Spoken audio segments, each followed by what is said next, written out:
गौर से समाप्त फरमाएं। ये बेटा काफी देर से स्ट्रगल कर रहा था ड्राइविंग लाइसेंस के लिए, लेकिन लास्ट 2 दफा ये टेस्ट में फेल हो गया। लेकिन अभी 2 दिन पहले इसका जब टेस्ट था तो इसने जब टेस्ट के लिए गया तो पास्टर साहब से इसने दुआ करवाई और पास्टर साहब ने होली ब्लड के अंदर इसको कवर कर दिया।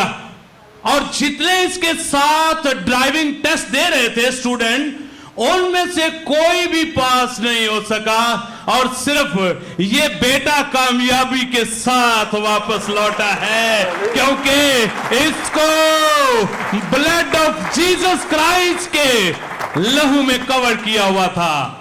और दूसरे साथियों ने कहा, क्या आपने कुछ पैसे दिए थे या कुछ सिफारिश थी?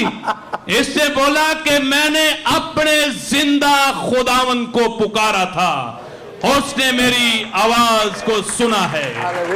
ये किसने किया? ये किसने किया? ऊंची आवाज ना बोलो, नहीं तो पत्थर चला उठणगे, नहीं तो पत्थर। किसने किया? किसने किया? किसने किया? हालेलुया।